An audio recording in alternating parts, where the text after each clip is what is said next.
evening and welcome to another edition of the Daily Deuce. I'm Gary Graves from just outside Louisville, Kentucky, and in our home state of Maryland, John Webster. John, how you doing?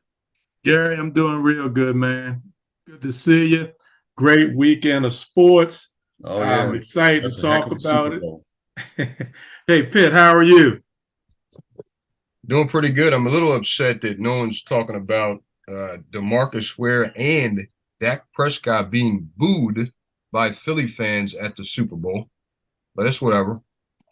Uh, Why, that's why would that be an important part for the Super Bowl? Well, because DeMarcus Ware is going into the Hall of Fame with some other Okay. folks, and Dak Prescott won the Walter Payton Man of the Year. It just seems inappropriate.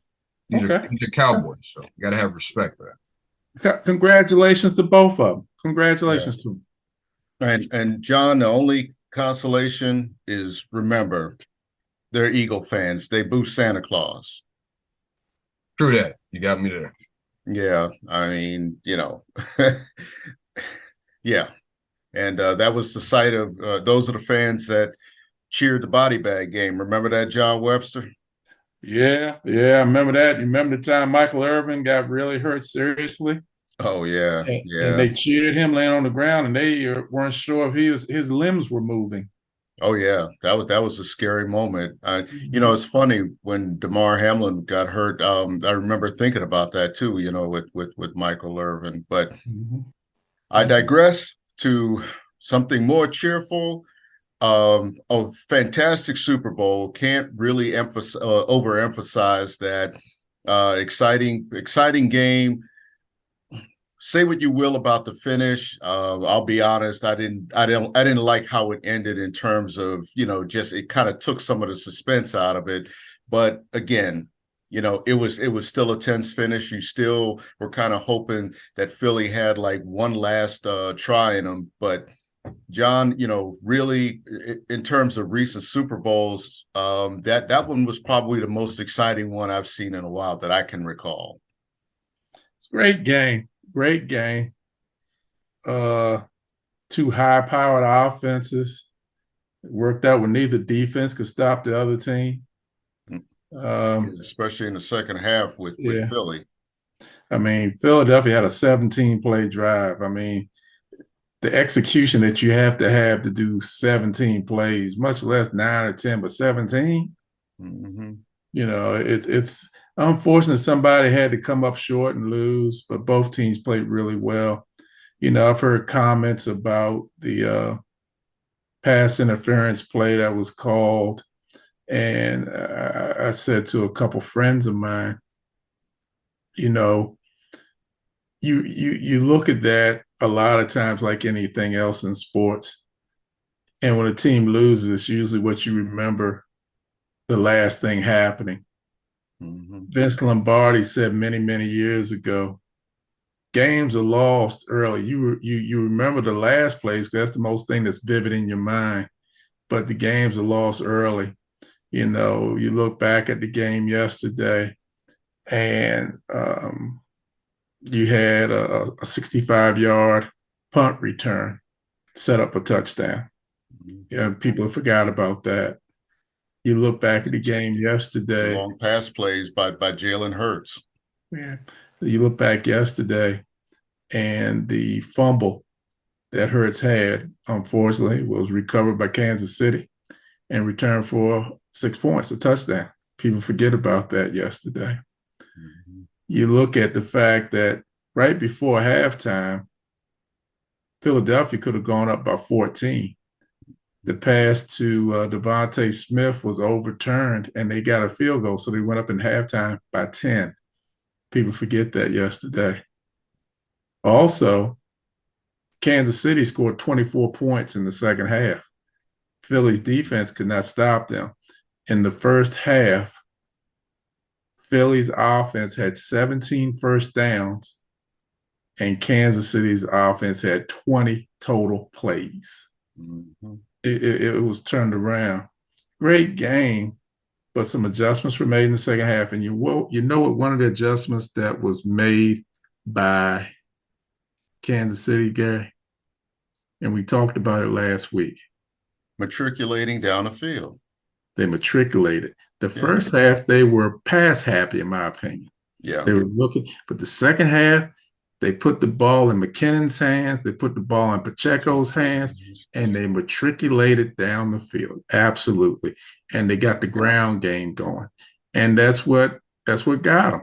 That's what got Philly them. abandoned it. You know, I mean, Philly forgot its run game that was effective in the first half. Yeah. So yeah. I mean, essentially, it was a tale of two halves, John. And obviously, what you mentioned about Kansas City scoring 24 points in the second half, to me, that was the big difference. You could say whatever about the Jalen Hurts fumble. Yes, like you said, that was a part of it. It was a factor, but not a big factor because he did come back and he had him up by 10 at halftime. Well, let me say this, and by no means am I faulting Jalen Hurts. Oh, no, nobody. Neither am I. I think he played Nobody one should either. game. Yeah, and the unfortunate thing is, if they win, he's the MVP. Mm-hmm. I mean, he set a record. He had 3 rushing touchdowns. Nobody's done that since Terrell Davis with the Denver Broncos. And a beautiful passing touchdown, and came within a yard of 5 touchdowns before he rushed it in. Mm-hmm. He played a heck of a game. Yeah, but John, the most obvious adjustment, I think, in terms of those 24 points, was that they relied on the Kansas City Chiefs relied on their star player. They relied on the best player on the field, the league MVP, Patrick Mahomes, to do what he does best. Mm-hmm. They put him in situations where he did his thing with his arm. And then when the opportunity presented itself late in the game, he had like that 24, 25-yard run that, or it might have been even longer, but I mean, he had that big run that got them really into scoring position. And at that point, I think you pretty much knew that it was Kansas City's game at that point, because Philly had been knocked back on the heels, and a play like that, was just devastating. The punt return to me was really the backbreaker, because it just showed you that Philly was really out of sorts. Their pursuit was really bad. And of course, let's talk about the 2 touchdowns to wide open receivers, essentially. And this is where you give credit to Andy Reid for making adjustments. He found, I mean, whatever it was they did at halftime, they found holes in that coverage. They found holes in the pass rush, which was non-existent because they didn't touch Mahomes. And once he checked off on maybe his first or second choices, and there was a lane there for him to run, sore ankle or not, he was off and running. He came up hobbling. I mean, you look at him wincing or whatever, you almost winced along with him, because you couldn't believe how he could do something like that, the way he turned that ankle in the first half. But he did it. He proved his MVP medal. He did what Kansas City needed to do. And if I really had to blame one thing, John, it was the Philly defense, because a defense that had prided itself on really putting its foot on the gas when it had a lead, they eased up. I don't know if they were just trying to nurse a lead or something like that they just thought that Hurts would direct another 17-play drive. And keep in mind, John, that 17-play drive yielded what? A field goal. That was a field goal. Yeah, it yielded a field goal. Yeah, Philadelphia's defense didn't play as well in the second half. But I think also, Gary, somebody that we would be remiss if we didn't mention as being a part of this, not only was Andy Reid, but it was Eric Bieniemy. He, being the offensive coordinator, did a great job making some adjustments. And I want to make a point of mentioning him, because there's concern about him being able to find a head coaching job, and concern that it's Andy Reid doing all the play calling. And Andy Reid said it himself last night. Bieniemy did a great job of making the calls and Mhm. making the adjustments, and he was a big part of why they were able to score 24 points in the second half and turn that game around. Because it was looking really, really rough for them. It was looking really dire. Halftime, they're down 24-14. Yeah, And yeah, that's a rough game to come back from. yeah, And they were able to pull it out. yeah. It was in terms of just really adjustments. You mentioned Eric Bieniemy. I was just I was just surprised that Philly's defense did not adjust just because they had been so good with leads at preserving leads and really, again, just like putting their foot on the gas or putting their foot on the necks rather of opponents, especially in the playoffs.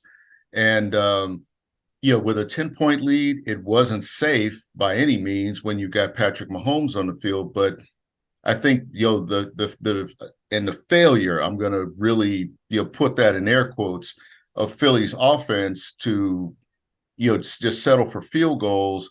That's the thing that you wondered whether that was going to come back to bite them, because if any of us have watched Patrick Mahomes for any extended period of time, you know that he can put them up in bunches. And Yes. in the first half, I mean, he was finding Travis Kelce. Second half he was going everywhere. I mean, he was passing the ball. I mean, he handed off the ball. It was a balanced attack, and that's the thing that really, really kind of wore Philly down. And when I say wore him down, it was like I think there was one run by Pacheco up the middle where, for somebody that size to shoot through a very small hole and then, bang for another, 7 or 8 yards and get a first down. That's something that you have to account for. There were a lot of things that I could fault Philly's defense for. One was failing to account for Travis Kelce in the first half on both of those passes he caught, where I'm just thinking, did somebody, nobody told him that two of the best players on the field were Kelce and Mahomes, and that, yeah, they kind of like each other. You know, being that, that being said, they adjusted a little bit, but it's still one of those things where it turned a game. It was just one of those things that just played out in the end, where it factored in. It didn't seem like it at the time when they were behind, but those things just kind of add up. Now, John, to talk about the elephant in the room that everybody is talking about, that last call. Only thing I'm going to say about that is, well, two things. One, I didn't like it because I don't like games of that magnitude to be affected by a call in that particular moment. But the second part is it was the right call. Whether you liked it or not, it was the right call. And it basically settled the outcome for Kansas City to set up for the field goal, and their clock management in that stretch was just awesome, and that's where you chalk it up to Andy Reid. Yeah. It was a rough call. Even the cornerback for Philadelphia said he was holding. So, Yeah, you know, yeah, which was a real stand-up move on his part. it is what it is. Um, it happened. It was unfortunate. There's some that believe even if he wasn't held, Smith Schuster wouldn't have caught up to the ball. It was uncatchable. Hmm. I don't know. I don't know. Yeah, But I what mean I that's all speculation at this yeah point. yeah. But what I Yeah, do know, great game. Congratulations to the Chiefs. yeah. Now that we look at it, John, I mean, we've had almost 24 hours since the end of the game. Where does this put Reid and Mahomes in terms of the pantheon of best quarterback in the game and best coach in the game? I mean, and that's kind of a rhetorical trick question, because I think when you've gone to 3 Super Bowls in 4 years and won two of them, for Patrick Mahomes, he is the best quarterback in football, bar none. Say whatever about Josh Allen, Lamar Jackson. I'm trying to think of who are we missing here in the in the NFC. Well, I don't want to put I'll put Jalen Hurts in there because he had an MVP caliber year. But when the gun went off, it was still Patrick Mahomes on top, and it's going to be Patrick Mahomes that you've got to beat next year. I mean, they're a great combination. And you look at Andy Reid throughout his career, he's always had a very good quarterback with him. And Philadelphia had Donovan McNabb, so he's always, had a good situation with a quarterback. He's a great head coach. He's a great offensive mind. Mahomes is an excellent quarterback. Excellent quarterback. He has a leg up right now on Josh Allen. He's got 2 Super Bowl wins. Josh Allen has no Super Bowl visits, much less a win. Same with Jackson. Same with who else did you mention? Dak Prescott. Yeah, Those Dak guys. Prescott, Yeah, those and I mean, guys. They he's got don't. 2 more titles than Joe Burrow. Yeah, I mean Joe Burrow. So, and they're all very good quarterbacks. They're all excellent quarterbacks. But right now, Andy Reid and Mahomes are doing something special. Now, I'm not going to put them in the same breath as that pantheon of Belichick and Brady. I won't do that because that's 20 years of success. Yeah. But what I will say, right now, they're very good at what they do. They're really, really good at what they do.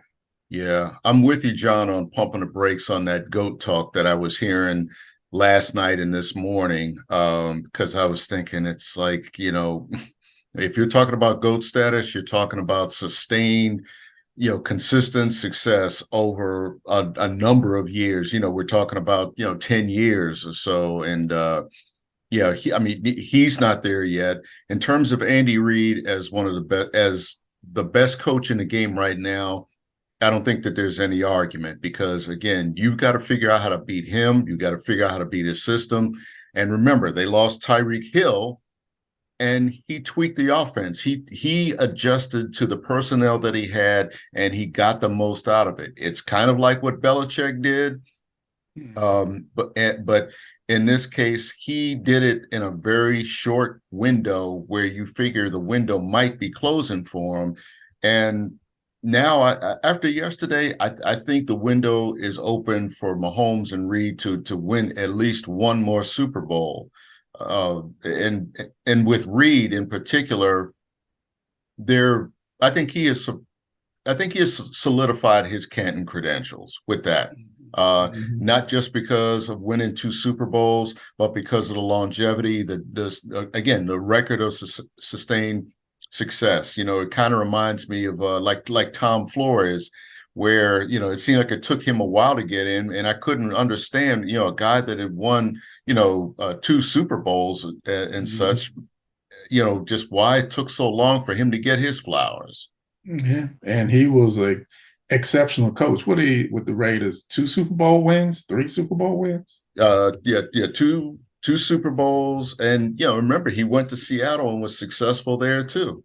Yes, yeah. So, but with Andy Reid, and the thing that I'm happy with for Andy Reid is as well as Mahomes. When we talk about dynasties, and I think I said this before, I like to see success rewarded, and like when again with that window to win a Super Bowl, with that window to win multiple Super Bowls being short, or even to get to a Super Bowl being so small, you got the chance, you really got to seize upon it. I think Philly is in a great position to be back there next year, and years to come, because for all the talk about his shoulder and Mahomes's ankle coming into the game, neither one of them were a factor, as it turned out. I mean, both of them thrived in spite of it. And the discussion about who was going to be game MVP, basically came down to them, and they proved it on the field. You're right. You're absolutely correct. Like I said earlier, if Philadelphia wins, Jalen Hurts easily is the MVP. Mhm. Easily, and he has such a great career ahead of him. I'm really happy for him. He's persevered and made it through, and is just a wonderful quarterback and a wonderful person, as well Definitely. as Mahomes is too. Yeah. I think the thing that was so enjoyable about watching that Super Bowl yesterday is that you saw not just the two best teams in football, but you saw them really at their best, and you saw resilience on both sides of the ball. You saw um, again the two best quarterbacks really prove it, and you saw bit players or secondary players have roles as well, make a difference. It was, I think, on both sides it was a team game. It wasn't just one guy standing out, for the most part, that carry them. They he those passes to AJ Brown by Jalen Hurts, Mhm. especially that one touchdown. It seemed like he had forever to try to find him and wait for him to get open on that touchdown. And he just laid it right in his hands. It was to me, that was one of the most beautiful passes and routes that I've seen, where he put the ball where he knew the receiver was going to be. And the receiver just, I mean, he watched it into his hands. It doesn't get much better than that. Excellent pass. A little bit of misfortune for the defender. He lost track of the ball in the air, and then Yeah. AJ Brown moved on in and caught a touchdown. So Yeah. That second one, where he came within a yard of another touchdown, that was a difficult pass. I mean, I give credit to the receiver for that, but he put it where it needed to be. Um, of course, he put it where he needed it to be under the rush. And again, chalk it up to Hurts, to Jalen Hurts' ability to, again, the ceiling is still there for him. I think, he's going to get to that next level. He really should. And I can't wait for it to happen. sure. Before the Super Bowl, John, there was another Super Bowl of sorts in women's college basketball with number one South Carolina hosting number three LSU, two unbeaten teams, two coaches that have won multiple NCAA titles, and two teams with a superstar in Leah Boston and Angel Reese. Ultimately, that one wasn't, it wasn't even close. I mean, it was like 20 points, and South Carolina just really had a point to make in that. Not so much against LSU, but really for the rest of women's college basketball. They haven't lost. They've won 31 straight since they lost to Kentucky in the SEC final last year. All the talk about whether things have fallen off for them. No, they haven't at all. They're number one. They've been number one. They're unbeaten. Boston is still the best player in the game, and now you're starting to see their bench come out. That was a difference yesterday, and again, a lot can happen in March. But right now, I think the line starts behind South Carolina and Dawn Staley again. They're tremendous. They're tough. Yesterday, they played a great game. And I said to you before, Gary, it's so beautiful to watch uh, basketball being played. The women's basketball is so fundamentally sound. The game is so fluid. It's great. And Dawn Staley going up against Kim Mulkey and LSU was quite a matchup. It was a lot of hype. The game ended up being more controlled by South Carolina from the opening tip. Dominated. Yeah. And Dominated. yeah. Yeah. And Aaliyah Boston really controlled the interior game. I don't even think Angel Reese got a double double yesterday. Uh, No. Yeah. And so, excuse me, that was an impressive defensive feat. mhm. And what you were saying about the women's game, how fundamentally sound it is. What I really appreciate is they play defense. I mean, they play actual defense. They challenge the dribbler. They press. When when teams run zones, they bring the zone out to try to neutralize the perimeter threat. That's what makes the women's game, I think, very, very effective. You see it with Stanford, you're seeing it with Iowa, but with South Carolina, they do all of those things well. And yesterday, I think was really a statement game, not just in the SEC, but really for March, because they're starting to play their best ball at the right time of year. And that's the thing you have to really be aware of. If they can, again, there's still a few weeks left in the regular season. There's a question about now, how do they sustain it? Since they've gotten their most challenging game out of the way, you could say, but both of us knowing Dawn Staley, having seen her, she's not letting up on the gas at all. No, they're going to keep plugging away, moving forward. They're just a well-oiled engine, a well-oiled machine. They play hard, they play well. The extended man-to-man defense, which is a press, is one that works on you as the game goes on. By the second half, you're tired of seeing that, and it works on you. I also think that low post player, not only Aaliyah Boston, but I think the young lady's name is Cordoba. Yeah, she's really tough. And Did you know Zaya Cook too. I think she's quietly become the star of this team. Her experience is showing, and just her control, her court sense is what's really, really impressing me this year. She's always had it, but this year, after winning a championship, she's taken it up a notch. Yeah, they're going to be tough. You're going to have your teams fighting for the Final Four. You're going to have your UConns. You're going to have your LSU's. You're going to have Stanford. In the Big Ten, Indiana's pretty tough this year. And you also got that team in College Park. Yes, Brenda indeed. Freeze is doing a wonderful job with the Terps this year. They've lost. Angel Reese is one of them they lost. The Woozoo's another one they lost. Ended up going to Virginia Tech, and she's replaced them with other players, and they're still eighth ranked in the nation. So yeah, that's impressive. The women's March Madness is going to be a lot of fun. Yeah, it sure is. Hey, John, quickly, let's if we can, let's talk about a trade that happened since we last talked. Of Kevin Durant going to the Phoenix Suns, just days after Kyrie Irving went to the Dallas Mavericks. What does that change for the Western Conference? Quickly.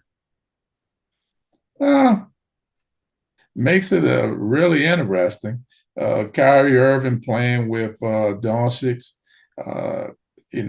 Some people are saying you got two ball dominant people, and it's going to be hard. I see it where I think Kyrie Irving can play off the ball. Doncic can still be the point guard. That's what I see. In Phoenix, Kevin Durant playing with Devin Booker and Chris Paul. That's a tremendous combination. And you see, I'm going to tell you something, and not many people may feel this way. Devin Booker is going to be an even better player because now he's the number 2 option. He's going to be even better because he's the number 2 option instead of number 1. And guess what else, Gary? He's going to get a lot more open looks because now the double teams that you used to make, you're not going to be able to. And Chris Paul on a pick and roll, a pick and pop. Even though he's 37, there's not too many people better. So that's true. They're going to be tough. The Memphis team, I said this to somebody last week. They are an entertaining team to watch, but I don't think they're championship ready. I think they are. They're fun to watch. They remind me of the old Denver Nuggets back in the 80s, where they're going to put up 120, 130 points. The old San Antonio Spurs with George Gervin and James Silas. They're going to put up points. They're fun to watch, but no ring. So I think that's what you got with Memphis. Golden State, I think this is not going to be their year. They're mired in a difficult situation. They're trying to maintain a spot in the playing game. Mm-hmm. They have a dismal record on the road.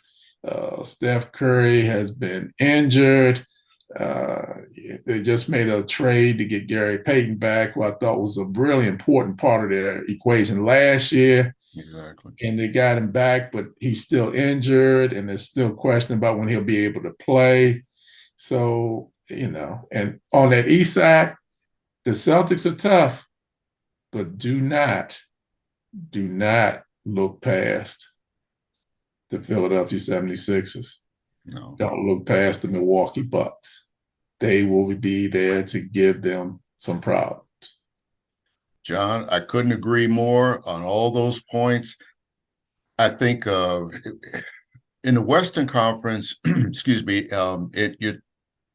you're talking about, I'll look from the bottom up. When you talk about Golden State, the biggest thing for Golden State, it's not just, the injuries are one thing, but it's not just their road struggles. They struggle to win at home too, which is something they didn't really do last year. That's something that you really don't expect too many NBA teams to do.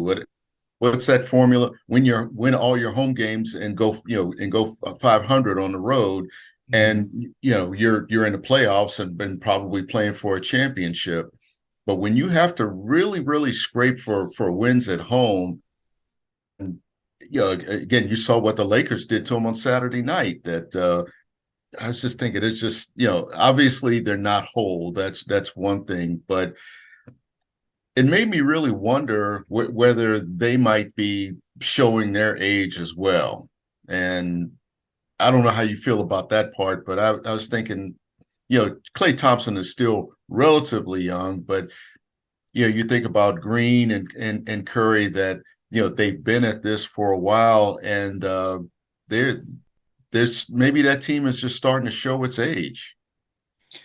Yeah, but I have a feeling they're going to make the same mistake other teams have made. They're going to keep them too long, and you're not going to move them, and you're going to let them go out on the sword and get a last hurrah. But that last hurrah will not be a championship. I would move some players, Gary. I really don't want to say who I would move, but yeah. I would. One of them is going to be big. It won't happen this year, but at some point next season, maybe before next season, I think you're going to see seismic changes, in that team, maybe in their leadership, because sometimes you might need a change on the bench. Nothing against Steve Kerr, but Steve Kerr might want another challenge or something. Nothing at this point would really surprise me, just because in the NBA that power balance shifts so quickly. And what you said about Memphis, I think, was so true. And using that Denver Nuggets analogy from the 70s and 80s, maybe even the 90s, is so apropos, because they're fun to watch. They can light up a scoreboard, but they just don't have that sustained depth, and they just don't have that staying power in the playoffs. My biggest complaint about Memphis is that they tend to be undisciplined at times, not just with the ball, but I'm talking about just their whole manner. How many off-court issues have we heard about in recent weeks with them, that I think at some point it tells teams we can get in their heads, we can get under their skin. Mm-hmm. Yeah. They have had some concerns, shall we say. Like I said, they're a very entertaining team to watch. I just think they need to add some parts or subtract some parts in order to get to the next level and be a championship caliber team. Yeah. Well, John, that wraps it up for us. I mean, we had a great weekend of sports. We got another great week of sports ahead. Maybe we'll be able to talk about track and field at some point. We've got the Daytona 500 coming up next weekend. I think we have the NBA All-Star game coming up next weekend. So, folks, watch a lot of sports. Tell your friends, tell your family, We're on Facebook. We're on YouTube. Come back and see us next week. Hey, everybody. Thanks for joining us today. Another great week in sports. Watch some more exciting sports this upcoming week, and we'll see you real soon. Take care. Take care.